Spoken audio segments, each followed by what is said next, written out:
os que devem preparar o caminho para a segunda vinda de Cristo, são representados pelo fiel Elias, assim como João veio no espírito de Elias, a fim de preparar o caminho para o primeiro advento de Cristo.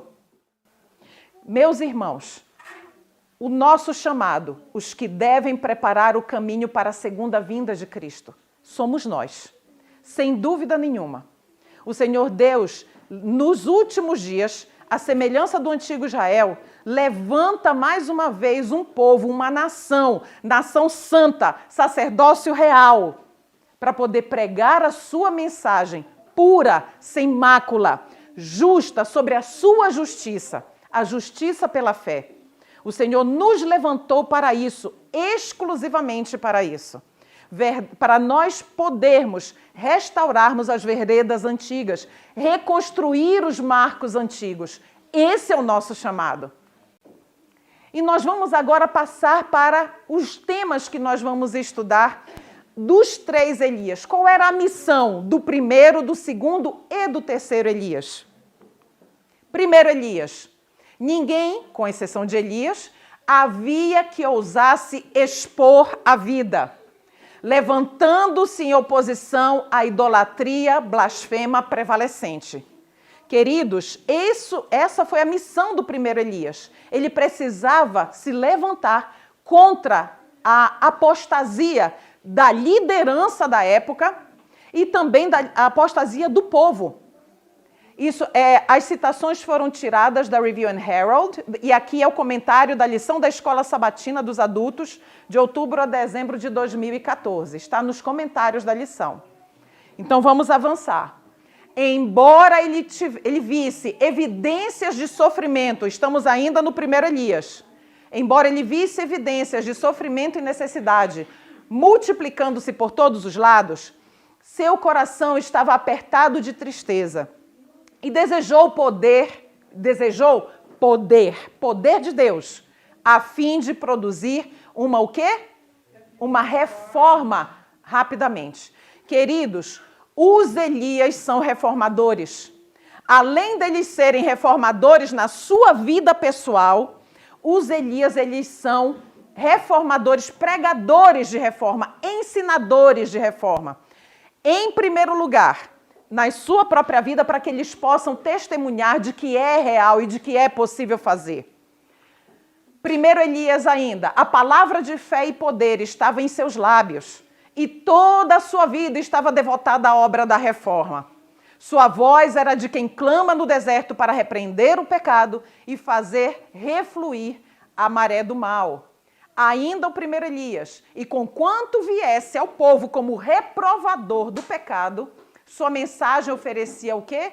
O bálsamo de Gileade a toda a alma enferma do pecado que desejava ser curada. O primeiro Elias tinha o chamado de reprovar o erro, mas ao mesmo tempo ele tinha o chamado de levar um bálsamo, um alento. Então, isso serve de uma mensagem fortíssima para nós.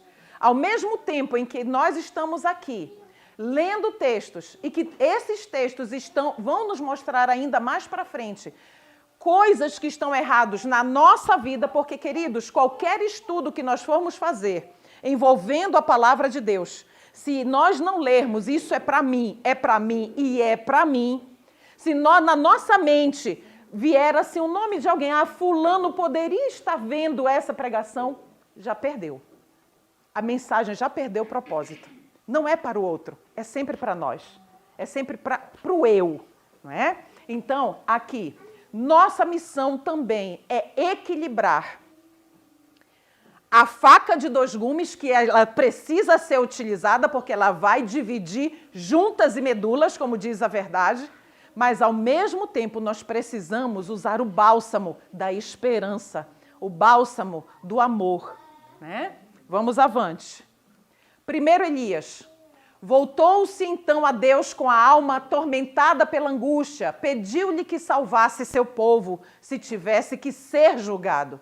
Então pediu que Deus retivesse do seu povo ingrato o orvalho e a chuva, as riquezas do céu, para que o Israel apóstata pudesse pedir em vão a seus deuses de ouro, madeira e pedra, bem como ao sol, à lua e às estrelas, seus deuses, que regassem a terra e a enriquecessem para que produzissem abundantemente. Queridos, será que esse texto aqui, ele está se referindo aos pagãos? Olha só, pediu que Deus retivesse de seu povo ingrato o quê? O orvalho, tá? O Israel, o quê? Apóstata. Essa mensagem era diretamente a oração de Elias, foi para que o povo abandonasse o quê? Os seus ídolos. Eles oravam aos ídolos, eles criam nos ídolos, que os ídolos, olha o grau de apostasia. Então a missão do Elias era uma missão não somente de fé, mas também de coragem. Porque você levantar a sua voz contra um erro, contra um pecado, não contra o pecador, contra o erro, quando outras almas estão em perigo, requer, primeiro, zelo santo. Amor a Deus acima de tudo. Depois, zelo pelas almas por quem ele morreu. Se nós não fizermos isso, se nós não tivermos este amor a Deus e este amor às almas por quem ele morreu, o que vai acontecer conosco? Não. É melhor eu ficar calado. Não vai adiantar nada. Não vai adiantar nada para quem? Então, hoje, o nosso estudo aqui é para que nós reflitamos sobre o chamado que Deus tem feito para cada um de nós. Até onde eu posso falar? Até onde eu devo falar? O que eu devo falar? Para quem eu devo falar? Quando eu devo falar? Para salvação de almas e para a honra do nome de Deus. Então, isso é o que nós precisamos estar refletindo. E estes textos vão nos guiar nessa reflexão. Então, vamos avante. O coração do fiel Elias ficou angustiado, ficou oprimido e pesaroso com a apostasia do povo. Quando lhe vieram à mente todas as grandes coisas que Deus havia operado em seu favor. Mas tudo havia sido esquecido por quem?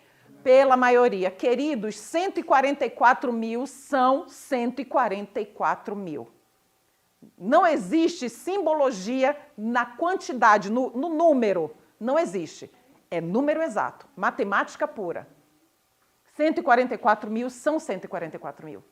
Então, a maioria vai sempre destoar. Então, nós precisamos ter em mente que o povo de Deus, que guarda os seus mandamentos e tem a fé de Jesus, este povo, ele é a minoria. Durante longos anos, ainda primeiro Elias, de seca e fome, Elias orou fervorosamente para que o coração de Israel pudesse voltar da idolatria para o quê? Submissão a Deus. Pacientemente, o profeta esperou enquanto a mão do Senhor pesava sobre a terra. Mas Deus estava executando o seu plano e tudo que seu servo podia fazer era o quê?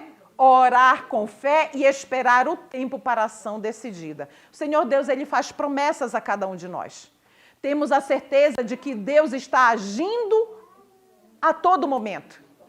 Muito embora, uma vez eu escutei uma frase de uma irmã que me falou, a obra do Espírito Santo é uma obra silenciosa.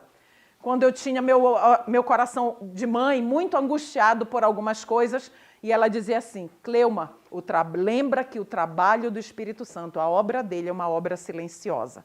E eu me firmei nisso.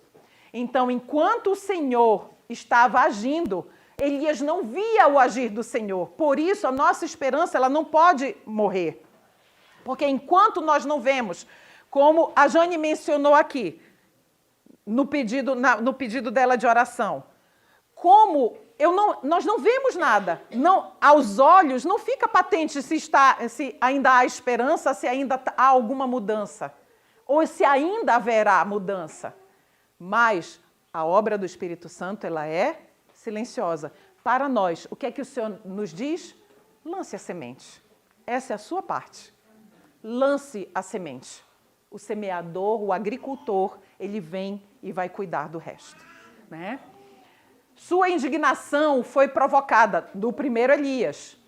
E ele sentiu ciúme. Isso daqui fui eu que coloquei. O que é ciúme neste contexto? Não é um ciúme negativo. Ele sentiu o quê? Zelo pela glória de Deus. Né? Também no comentário da Escola Sabatina foi retirado da Review and Herald. E com perigo da própria vida, Elias cumpriu destemidamente sua missão. Perigo da própria vida. Vamos gravando essas informações. Agora vamos ao segundo Elias. Deus chamara o filho de Zacarias para uma grande obra, a maior obra já confiada a homens, desejado de todas as nações. E a palavra de Deus, em Lucas, capítulo 1, verso 17, nos diz o seguinte: e irá diante dele no espírito e virtude de Elias, para converter os corações dos pais aos filhos e os rebeldes à prudência dos justos. Com o fim de qual é o objetivo? De preparar ao Senhor um povo bem disposto. Queridos, o Senhor Deus, Ele chama e Ele precisa de Elias. Se ao chamar o Elias, este Elias rejeita o chamado, ele levanta outro. Outro Elias será levantado. Nunca, nenhuma das gerações do Senhor ficou sem um Elias. E nós estamos ainda aqui no primeiro subtema, missão. A missão do primeiro Elias, qual é? De todos os Elias? Preparar ao Senhor um povo bem disposto. Para que o Elias prepare, ajude a preparar um povo bem disposto, ele tem, lembrando os slides anteriores, os textos anteriores, ele precisa fazer o quê? Ter coragem. Ter coragem. Ter zelo pela honra de Deus. Porque este é o anunciado pelo profeta Isaías, que disse, voz do que clama no deserto, mais uma vez reforçando o texto de Lucas, preparai o caminho do Senhor, endireitai as suas veredas. Mateus 3:3. João respondeu e disse, vós mesmos me sois testemunhas de que disse, eu não sou o Cristo, mas sou enviado diante dele. Queridos, nós somos enviados diante de Jesus. Nesses últimos dias, nós, o Elias moderno, nós somos enviados diante de Jesus com uma missão. Uma missão na área de missão, na área de educação, na área de saúde, na área de vestuário, e nós vamos ver daqui a pouco, em todas as áreas, na área de moradia. João 3:28. João devia ir como mensageiro de Jeová para levar aos homens a luz de Deus.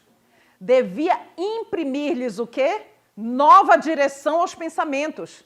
Devia impressioná-los com a santidade dos reclamos divinos e sua necessidade da perfeita justiça de Deus. João devia assumir a posição de reformador. Todos os Elias, sem exceção, são reformadores. É impossível haver um Elias que permaneça constantemente da mesma forma. E, queridos, a reforma, para que nós preguemos a reforma, nós precisamos viver a reforma. Satanás temeu pelo seu reino, sentiu que a voz, soando no deserto como som de trombeta, levava pecadores sob seu controle a quê? A tremer. O desejado de todas as nações. Ele estava disposto a ir como mensageiro do céu, não atemorizado pelo humano, pois contemplara o divino. Podia ficar ereto e destemido em presença de governantes terrestres, porque se prostrara diante do Rei dos Reis. Via seu povo, muita atenção.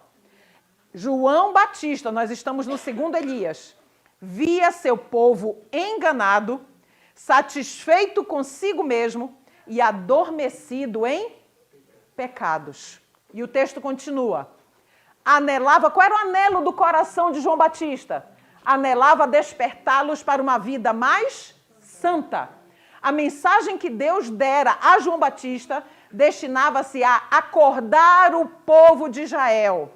Os adventistas do sétimo dia da época, acordá-los da letargia e fazê-los tremer por sua grande iniquidade. Esse era o chamado de Deus. E era isso que se passava na mente e no coração de João Batista. Desejado, capítulo 10. Entre a discórdia e o conflito, ouviu-se uma voz no deserto, voz vibrante e severa, sim, mas plena de esperança. Percebe o paralelo com o primeiro Elias? A mensagem, ela pode ser dura e ela pode ser como uma espada de 2 gumes. Mas ela, junto com ela, segue o quê? Esperança, o bálsamo. Arrependei-vos, porque é chegado o reino dos céus. Com o espírito e poder deste, denunciava a corrupção nacional e repreendia o quê? Repreendia os pecados dominantes. Suas palavras eram característica das palavras dos Elias, da sua mensagem, do seu testemunho, da sua pregação. As suas palavras eram claras, incisivas e convincentes. As multidões reunidas em torno de Cristo tinham testemunhado a obra de João. Haviam-lhe escutado a destemida repreensão do pecado. Aos fariseus, cheios de justiça própria, a liderança da época, aos sacerdotes saduceus, ao rei Herodes, todos e sua corte, príncipes e soldados, publicanos e camponeses, a todos, sem exceção, falara João com igual franqueza, com igual transparência. Os Elias, meus irmãos, eles não condescendem, eles não flexibilizam princípios para não serem tocados, para não serem prejudicados, difamados, perseguidos. Então a missão, a linguagem, ela tem que ser clara. Não era João, o Batista, não era uma cana trêmula agitada pelos ventos do louvor ou preconceito humanos. Na prisão foi em sua lealdade para com o Senhor e seu zelo pela justiça, o mesmo que ao pregar a mensagem de Deus no deserto. João na prisão poderia ter ali, não, agora eu estou na prisão, eu posso, isso pode acontecer comigo, isso ou outra coisa. Não, eu vou suavizar a mensagem. Lembra quando Ellen White suavizou a mensagem, a visão que o Senhor Deus deu para ela? Ele cerrou o senho, fechou o senho, e ela disse que ela não gostaria de nunca mais contemplar o senho fechado do Senhor para ela. Que ela preferia que qualquer outra coisa acontecesse, a não ser, menos aquele olhar de repreensão para ela. Queridos, quando nós formos chamados a pregar como Elias, precisamos ter isso em mente. Nós estamos todos igualmente sendo pesados em balanças. Estamos no Yom Kippur dos últimos dias. E nós precisamos ter em mente que o nosso falar, o nosso viver, o nosso agir, ele reflete aquilo que nós aprendemos do Senhor e aquilo que nós aceitamos do Senhor para a nossa vida. Em sua fidelidade aos princípios, era firme como a rocha. Não foi concedido ao Batista fazer cair fogo do céu à semelhança do primeiro Elias, ou ressuscitar um morto, como fizera Elias, ou empunhar a vara do poder de Moisés em nome de Deus. Foi enviado para quê? Anunciar o advento do Salvador e chamar o povo a preparar-se para a sua vinda. Consegue perceber que é o mesmo texto do primeiro Elias, é a mesma missão, só que em tempos diferentes? Era a luz menor que havia de ser seguida por outra maior, o nosso Senhor Jesus Cristo. Agora vamos ao terceiro Elias. Missão, ainda estamos em missão. Obra e mensagem, o que, irmãos? Iguais às de João, serão levadas avante nestes últimos dias. Hoje, no espírito e poder de Elias e de João Batista, mensageiros escolhidos por Deus estão chamando a atenção de um mundo em que? Em vias de julgamento para os solenes acontecimentos a terem lugar breve, em conexão com as horas finais de graça e o aparecimento de Cristo Jesus como Rei dos Reis e Senhor dos Senhores, profetas e reis, e aqui está a referência.